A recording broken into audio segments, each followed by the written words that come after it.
Olá pessoal, vamos para mais uma videoaula sobre o direito do consumidor. Hoje falando sobre a proteção contratual do consumidor. Na aula passada nós falamos sobre a teoria geral das obrigações aplicada às relações de consumo quando tratamos sobre a regulação do crédito. Falando sobre cobrança de dívidas, cadastros de proteção ao crédito e também sobre o superendividamento, que é uma temática que eu aprofundo numa obra onde eu faço a correlação entre os contratos e o superendividamento, que é a revisão dos contratos com base no superendividamento. Tem na biblioteca. Quem quiser o acesso também tem lá no site da Juruá, que é a editora. E isso porque o tema da nossa aula de hoje diz respeito à principal fonte das relações obrigacionais, que é o contrato. Portanto, as relações de crédito, que no mais das vezes originam uma prestação que compõe a relação jurídica obrigacional, né, compõe o elemento objetivo dessa relação jurídica, em se tratando de um contrato de crédito, né, o crédito ao consumo, pode muitas vezes acarretar o superendividamento. Por isso que a possibilidade de revisão da fonte obrigacional e, portanto, das consequências do inadimplemento desse contrato podem salvaguardar alguns direitos do consumidor superendividado. E a relação contratual e as consequências do inadimplemento dessa relação contratual são a temática da nossa aula de hoje, e o tema é aprofundado em outro livro da minha autoria, que é o Contratos na Sociedade de Consumo. Esse está no site da ART, Revista dos Tribunais, que é a editora dessa obra. E aqui sim mais sobre o contrato em si, não tanto sobre as consequências do seu inadimplemento, mas sim sobre o papel da manifestação de vontade na formação dessa relação jurídica obrigacional. Por quê? Porque a fonte contratual existe desde sempre, porque o acordo advém da barganha. Então, a ideia de que os atos violentos não podem definir quem é o titular do direito leva a que a argumentação e o acordo, a autocomposição, gerem, portanto, essa relação de crédito e débito. Esse acordo, por muitos anos, e foi estruturado principalmente no direito romano, teve como o seu elemento central a manifestação de vontade, ou seja, o exercício do livre-arbítrio, né? Então, o exercício da sua intenção, do seu querer, né? Então, o sujeito que queria se colocava na condição de contratante ao assinar o contrato e, portanto, passava a ser credor, devedor da sua respectiva prestação. Então, era uma comunhão de vontades. É por isso que os princípios clássicos, né, que a gente estuda lá no direito das obrigações, na teoria geral dos contratos, dizem respeito à autonomia privada, né, a autonomos, a liberdade para formar essa obrigação, a obrigatoriedade, pacta sunt servanda. Eu sou livre para participar dessa relação obrigacional, mas não sou livre para descumprir as condições desse contrato, caso eu exercite a minha autonomia privada e passe a compor essa obrigação. Eu sou livre para me obrigar, mas não sou livre para descumprir a obrigação voluntariamente assumida. Isso é a obrigatoriedade. E relatividade. Se eu não assumir voluntariamente a obrigação, eu não estou obrigado a ela, né? Então, eu tenho liberdade para assinar o contrato. Se eu não assinei, eu não estou obrigado às suas cláusulas. Se eu assinei, eu estou obrigado às suas cláusulas. E eu sou livre para decidir se eu quero assinar ou se eu não quero assinar. Essa é a premissa básica de todos os contratos das relações contratuais. Só que o direito contratual civil foi todo ele estruturado, principalmente uniformizado, no período pós-Revolução Francesa, em que a principiologia era o da égalité, né? Liberté, égalité. Fraternité ficou um pouco esquecido depois. Mas a ideia central era de que todos eram iguais perante a lei. Não havia distinção entre nobres e plebeus. E aqui nas relações contratuais, para que a burguesia pudesse expandir o seu mercantilismo, né, e assim levar esse sistema de livre mercado e transformar a Europa no modelo capitalista de hoje, precisava que o Estado fosse mínimo no âmbito do mercado e assim o exercício da liberdade na disponibilidade do patrimônio permitiria que, em um ambiente de igualdade, já que a lei seria igual para todos, houvesse então um livre comércio que, em tese, se autorregulamentaria, porque haveria uma situação de igualdade. Essa premissa parte da ideia de que a igualdade material é um fato social, né, de que todos são iguais, já que todos são iguais perante a lei. Só que na vida, né, na realidade, nem todos são iguais. Né? Então, o Rousseau já dizia muito antes disso, né, que já proclamava o direito à diferença, né, que todos são, na verdade, diferentes. E o poder de barganha, então, muito mais. Isso ficou evidente quando, 100 anos depois, a Revolução Industrial fez com que aqueles que eram trabalhadores manuais, né, e que produziam ali o seu produto, como nós falávamos na aula anterior, acabaram sendo, vamos dizer, cooptados pelo mercado, que, em razão das novas tecnologias que eram trazidas pela Revolução Industrial, grandes máquinas capazes de produzir em larga escala, trouxeram esses trabalhadores para as grandes indústrias e assim eles se tornaram trabalhadores que depois, em razão dessa massificação da produção, também se tornaram consumidores, né? E consumidores em larga escala. Essa massificação, tanto das relações de trabalho quanto das relações de consumo, fez com que houvesse uma desigualdade muito grande nas contratações. E é por isso que nos anos de 1900, novos princípios surgiram e uma ideia de socialização do contrato, né, de justiça contratual, a isonomia, que seria tratar igualmente os iguais, mas desigualmente os desiguais na medida de sua desigualdade, deu origem à chamada Era dos Estatutos, onde a Era das Codificações, que pressupunha, né, essa igualdade, dá espaço à ideia de uma igualdade material posta em prática através de uma legislação que protege partes vulneráveis e assim recupera um equilíbrio que estava naturalmente perdido em razão dessa diferença que há no poder de barganha entre os agentes de mercado.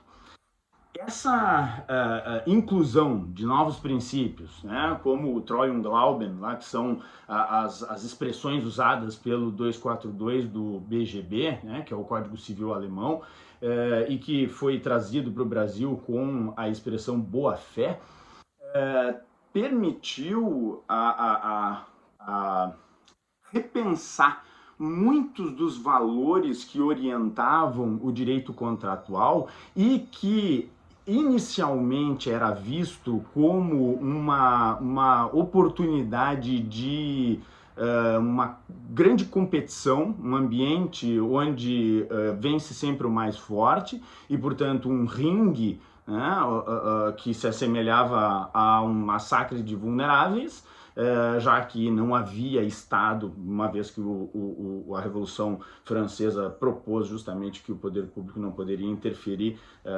no conteúdo dos contratos. Né? E essa nova visão, então, pelo contrário, traz de volta o poder público para fazer um controle dessas cláusulas, né? Surge, então, a ideia do equilíbrio, a ideia da função social, né? A ideia da confiança, da proteção das legítimas expectativas, e só então é que se pode falar, por exemplo, em cláusula abusiva. Antes disso não se podia falar em cláusula abusiva, porque se os dois assinaram e os dois quiseram, como é que vai ser abusivo se os dois quiseram? A autonomia privada. Então, só depois que novos princípios surgiram e que foi reconhecida essa possibilidade do controle judicial do conteúdo de cláusulas, é que se autorizou essa visão solidarista do contrato, que passa agora a entender que a relação contratual é composta por dois parceiros com um fim comum que devem cooperar para atingir o adimplemento, e não dois adversários que devem tentar ganhar o máximo possível um em cima do outro. Então, ainda que economicamente ou o mercado queira ver desse modo, né? Não digo que veja, é claro que há uma ética no mercado, mas o direito deve partir do pressuposto de que os contratos devem ser conduzidos, né, tanto na sua elaboração quanto na sua execução, por agentes cujo comportamento pressupõe uma lealdade, uma eticidade, né, um comportamento probo. E a partir, então, desses valores, desses novos valores, é que foi lida a chamada primeira crise do negócio jurídico. Por quê? Porque vocês lembram lá da teoria do fato jurídico, que classifica em fato jurídico stricto sensu, né, ou ato-fato, aqueles eventos que entram no mundo do direito sem uma análise da manifestação de vontade, e atos jurídicos, aqueles cujo conteúdo volitivo importa para verificação acerca dos seus efeitos. No que diz respeito aos atos, portanto, naqueles em que eu devo verificar a intenção do agente, né, não é um mero fato, é um ato, há um agir, há uma divisão entre aqueles que são tão somente atos, porque os efeitos já estão previstos na legislação, e os negócios, que são espécies de atos negociáveis, ou seja, as partes podem não só praticar o ato e esperar os seus efeitos decorrentes da legislação, como sair do ócio, né? Nec otium, negar o ócio, e eles próprios elaborarem quais serão os efeitos que esse ato vai produzir. Basta não ir contra o ordenamento jurídico, né, para que assim ele seja válido. Então, se eles elaborarem, o negócio jurídico é existente, né, há uma manifestação de vontade. Se não é contrário ao direito, ela é válida. E se estão perfeitos todos os seus elementos, ela é eficaz, e assim nasce a relação jurídica obrigacional do negócio jurídico. Só que a formação desses elementos, lá proposta pela teoria do negócio jurídico, de origem alemã, propunha que no cerne desse suporte fático do negócio jurídico, né, que é o evento contrato, né, que pode ser documentado ou não. A gente sempre pensa contrato, já imagina uma folha de papel com cláusulas, né? Não necessariamente, às vezes pode ser levantar a mão numa parada de ônibus, né? Isso, alguns dizem que é contato por ser ato existencial, mas de qualquer modo é uma espécie de contrato porque produz efeitos jurídicos, uma vez que há uma prestação de serviço, há o pagamento, inclusive, de uma contraprestação para receber a prestação desse serviço, né?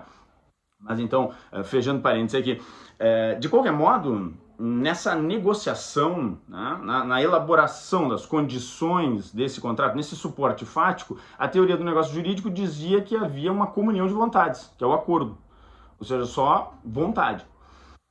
Entretanto, a boa parte dos contratos, a partir da massificação da produção, passou a ser também padronizado. São os chamados contratos de adesão.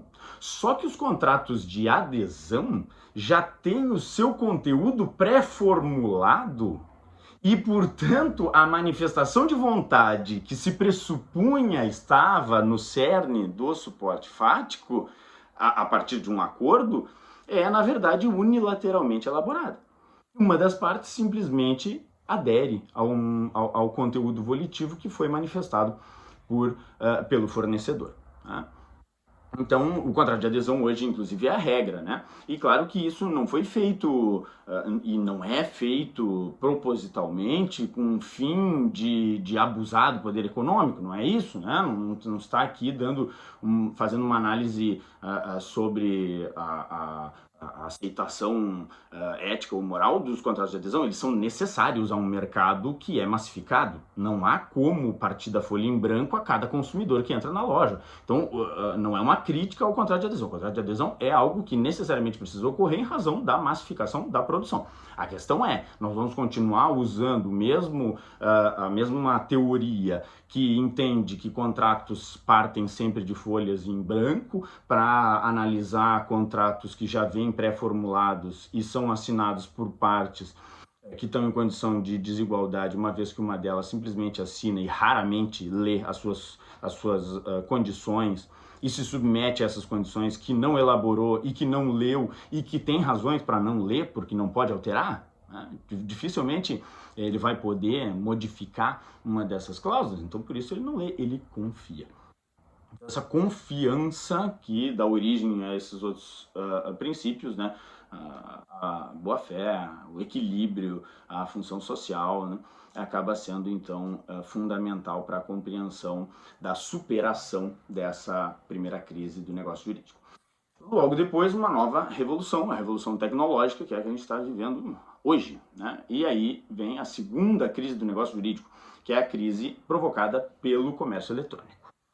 A segunda crise do negócio jurídico, que é a chamada crise de confiança, vem a ferir exatamente aquilo que era mais exigido do consumidor e que agora é exigido ao extremo, uma vez que o consumidor, que antes já tinha que confiar no fornecedor, que elaborou sozinho as cláusulas do contrato, hoje não só confia quando clica no li, concorda dos termos do acordo, né, vai no avançar ali, e não leu absolutamente nada do que diz ali, mas também confia quando coloca os seus dados do cartão num site, quando paga por um produto que ainda não recebeu, quando acredita que aquela loja efetivamente existe, porque ela nem existe, pode ser um site falso.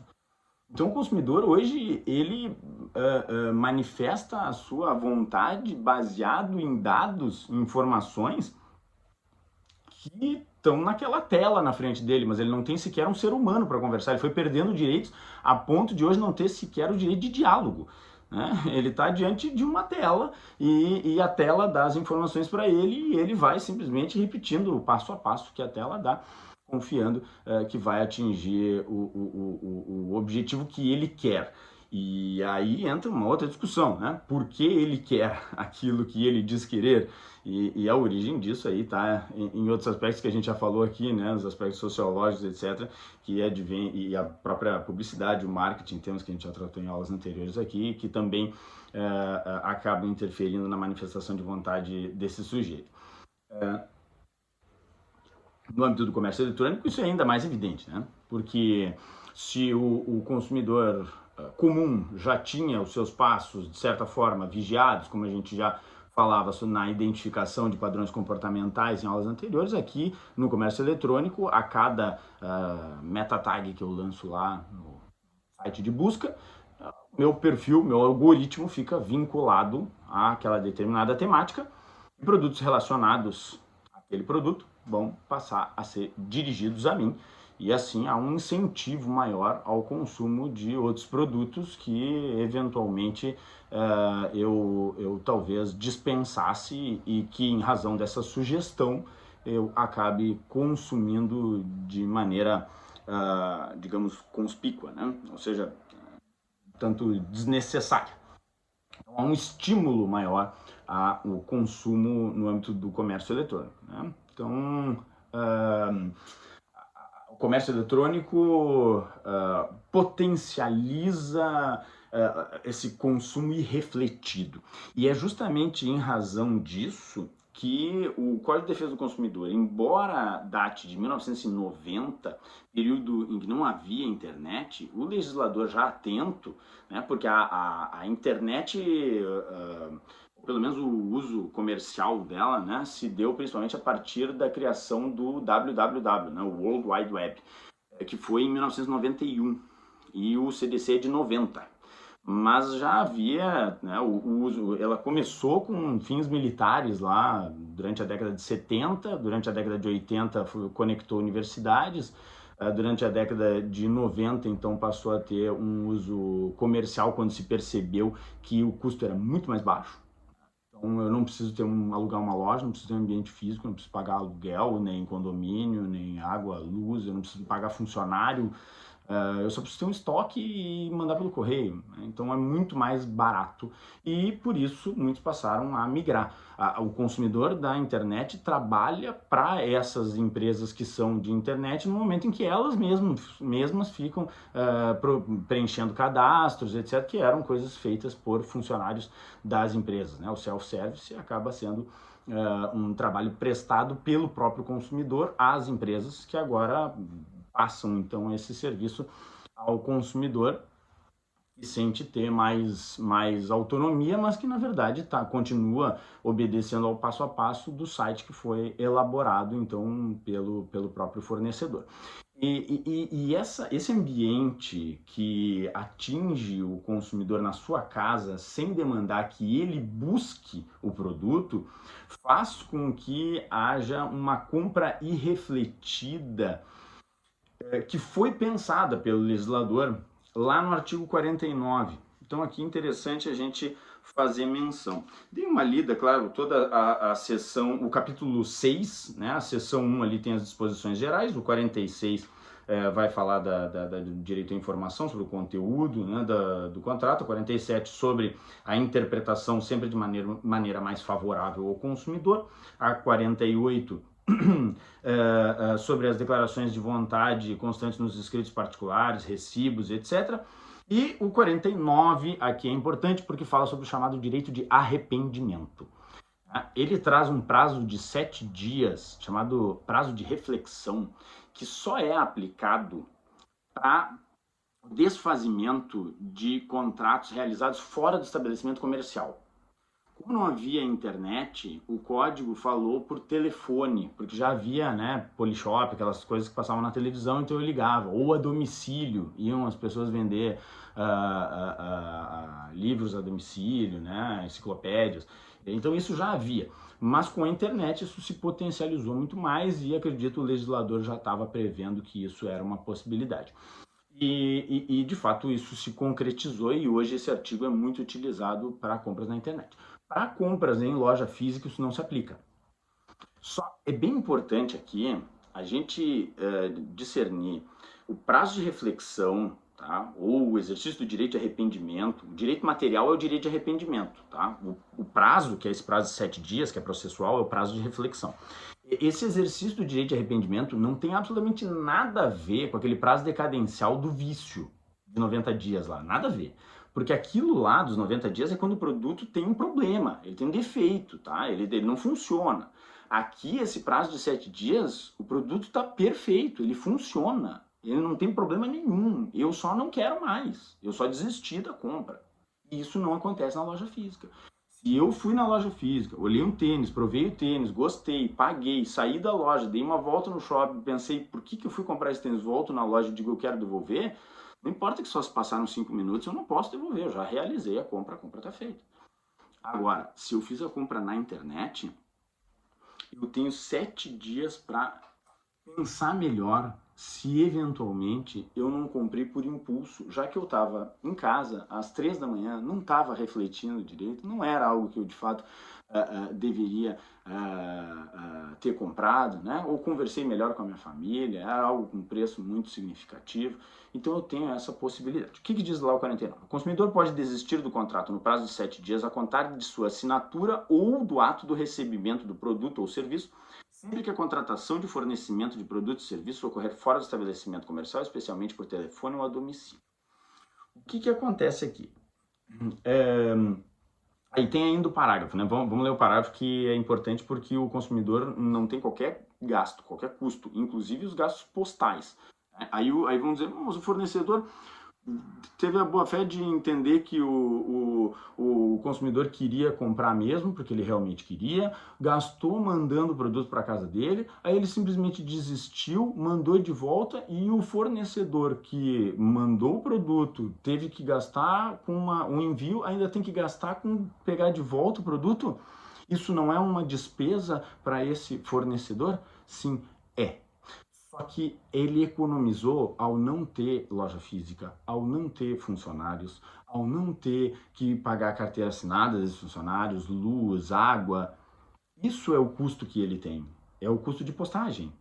Esse é o custo que ele vai suportar se o consumidor quiser exercitar um direito que ele tem, que é de não realizar a compra. E se ele tiver isso acontecer muito, ele coloca no custo do produto, né? E aí os outros consumidores é que vão acabar pagando porque muita gente acaba desistindo. Isso não vai acontecer, porque não é o comum. O comum é que o consumidor de fato queira o produto e por isso ele vai lá e compra. Mas para assegurar que o consumidor possa refletir, possa pensar melhor quando ele está em casa e muitas vezes não queria esse produto, é justo que ele não tenha qualquer tipo de gasto. Então, o parágrafo único diz: se o consumidor exercitar o direito de arrependimento previsto nesse artigo, os valores eventualmente pagos a qualquer título durante o prazo de reflexão serão devolvidos de imediato, monetariamente atualizados. E aí entra uma outra questão. O artigo não diz de maneira muito clara se é da assinatura, ou seja, da compra na hora, na internet ali, e aí começa a contar os 7 dias, ou do recebimento do produto. Me parece, e isso é posicionamento jurisprudencial, né, e tem variado muito, mas me parece que quando o produto demanda um ato de contato físico para uma experimentação, por exemplo, uma roupa, um tênis.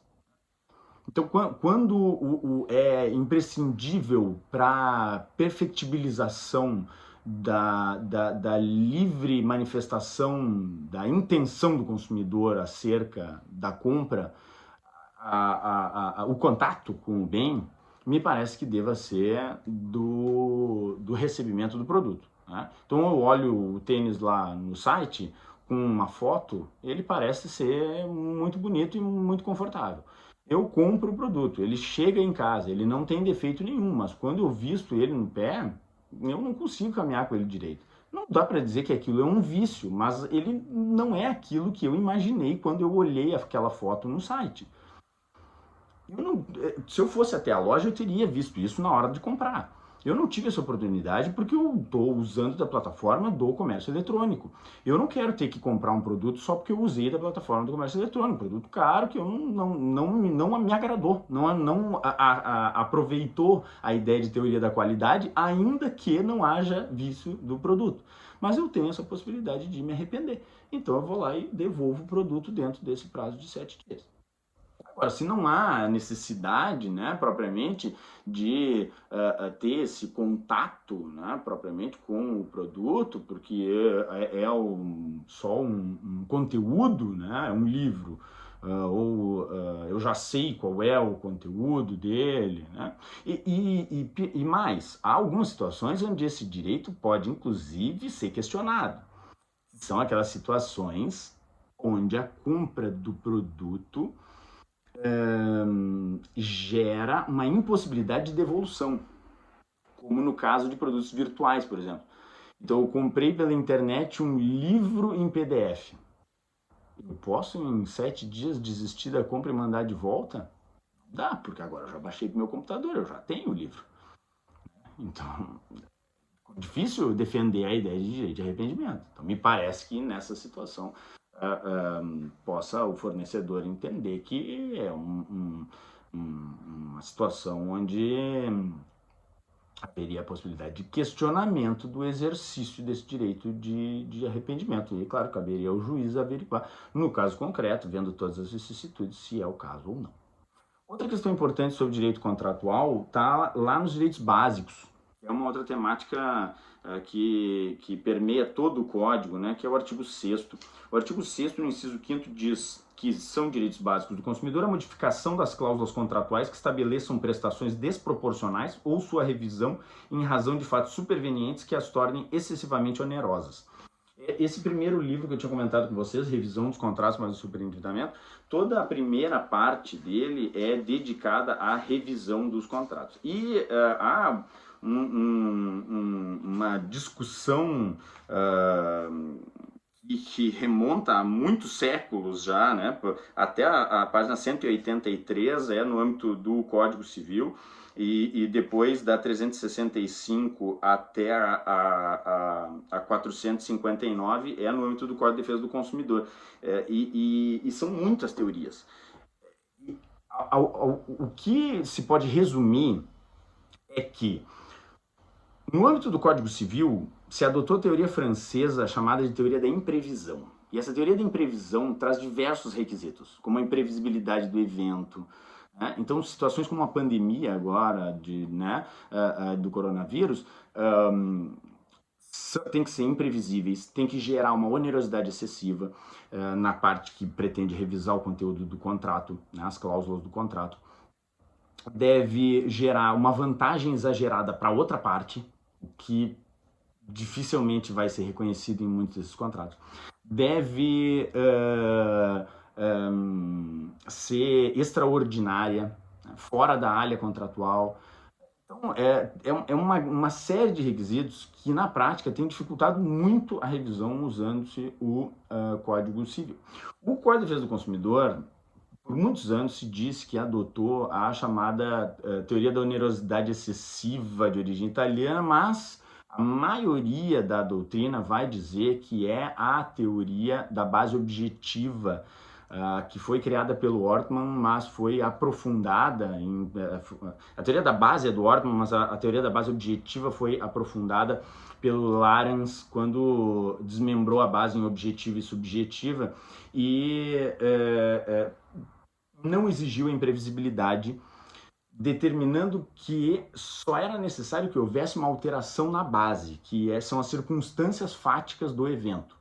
Portanto, um evento superveniente, que veio depois da assinatura do contrato, permite a revisão do conteúdo daquele contrato. Assinei o contrato agora, achando que a situação era veio uma pandemia, aconteceu uma coisa completamente diferente daquilo que se esperava, então agora eu quero modificar as cláusulas desse contrato. Isso é a revisão dos contratos. O Código Civil, lá na teoria da imprevisão, só admite a resolução, que é desfazer o contrato. O Código de Defesa do Consumidor permite aqui nos direitos básicos a revisão do seu conteúdo. Então, o juiz pode alterar o conteúdo dessas cláusulas.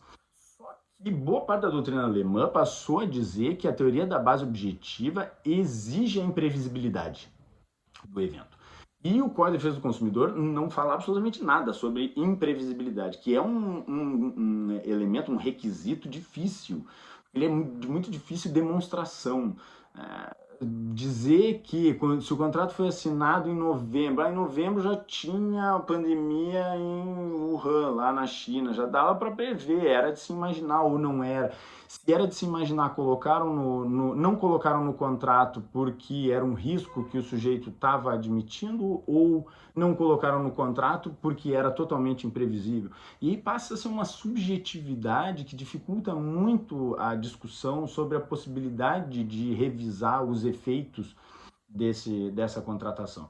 E o CDC não faz isso. Ele só exige um evento superveniente e a onerosidade excessiva. Só. E é por isso que se diz que o CDC adotou uma teoria sui generis, e não é nenhuma dessas outras. Não é nenhuma de todas essas trazidas aí por centenas de doutrinadores ao longo de muitos séculos para fundamentar aquilo que os romanos chamavam de cláusula rebus sixtantibus, que é a possibilidade de flexibilizar o pacta sunt servanda. Até que ponto a obrigatoriedade é tão obrigatória assim, se há uma modificação nas circunstâncias fáticas.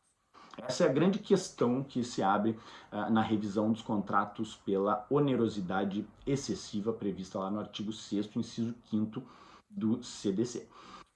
Na prática, no Brasil, hoje, há uma dificuldade muito grande, porque o novo Código de Processo Civil, nem tão novo assim, de 2015, trouxe a previsão no artigo 330, parágrafos 2º e 3º, no sentido de que o pedido de revisão deve vir acompanhado do depósito do valor incontroverso. E isso inviabilizou o uso da ação revisional por quem está super endividado, porque a ideia era justamente a de buscar uma revisão nos encargos, juro, multas de mora, etc. E como o sujeito já tem mais dívidas do que patrimônio, ele não tem o valor suficiente para poder exercitar o direito de ação e ajuizar essa demanda que busca elaborar um plano de pagamento para que ele possa ter recursos. Então, se inviabiliza o uso da revisional como forma de recuperar a saúde financeira desse sujeito superendividado. Hoje a revisional no âmbito do direito do consumidor pode ser uma saída, mas para o superendividamento acabou se tornando muito difícil. Para fechar, que nossa aula já está um pouco extensa, dei uma lida lá no artigo 51, que é o último ponto da nossa aula, cláusulas abusivas. E o artigo 51 vai trazer um rol que, mais uma vez, né, repito, como boa parte dessas listas aí trazidas pelo CDC, é um rol exemplificativo. Pode o juiz ver uma cláusula em um determinado contrato e entender que, embora não haja uma previsão expressa no artigo, nos incisos do artigo 51, aquela é uma hipótese de cláusula abusiva.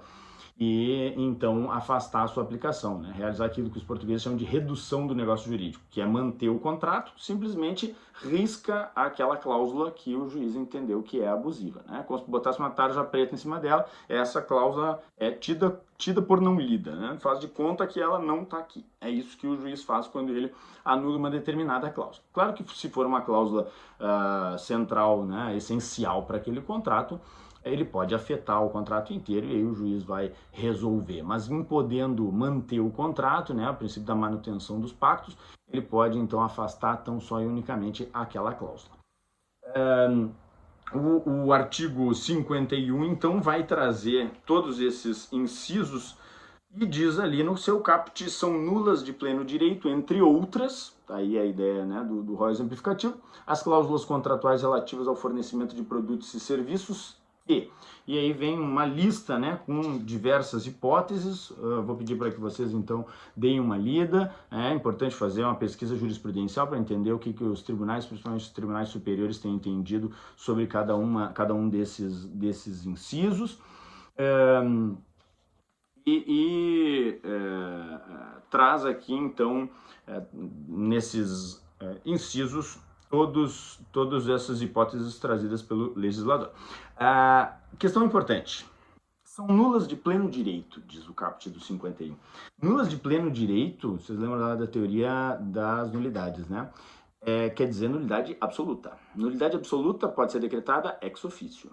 Como podia ser decretada ex officio, os consumidores entravam com uma ação, pediam a anulação da cláusula que estabelecia uma multa de tanto, porque era abusiva, e a redução da taxa de juro. E o juiz, pegando o contrato, via que não só aquelas cláusulas, mas muitas outras eram abusivas. E fazia uma limpeza no contrato, né? Dizia, de fato, essa multa é um absurdo, esse juro é abusivo, né? A cláusula aqui trata aqui também da disposição, né, de direitos, renúncia a direitos indisponíveis também então a cláusula 3.1, a cláusula 4.5, tal. E fazia uma limpa naquele contrato, deixando só aquilo que respeitava o direito do consumidor. Só que em algumas situações isso chegava até o STJ e o STJ começou a perceber que não havia muitas vezes a abertura do contraditório para que, no mais das vezes, instituições financeiras pudessem defender a validade dessas cláusulas. Então o juiz entendia que ele podia revisar de ofício, mas de ofício não quer dizer que seja sem o contraditório. Então ele tinha que ter aberto para a outra parte, né, defender a validade dessas cláusulas. E por isso, então, passou a reiteradas vezes entender que o juiz não poderia, de ofício, sem antes ouvir a parte contrária e devolvia, então, o processo para que fosse ouvida a parte contrária e só, então, o juiz decretasse a nulidade e assim retornavam os autos ao STJ. Depois de muitas ações reiteradas nesse sentido, se entendeu que deveria ser elaborada uma súmula. E foi elaborada uma súmula que até hoje eu não entendo como o conteúdo foi redigido dessa forma, porque ele diz que em contratos bancários, que é a súmula 381 do STJ, que está inclusive sendo muito discutida, né? Em contratos bancários não pode o juiz de ofício decretar a nulidade. Só ficou faltando que é sem contraditório. necessário que a súmula ressalvasse isso, porque senão fica parecendo que o juiz não pode nunca. Ele pode, porque a nulidade é absoluta.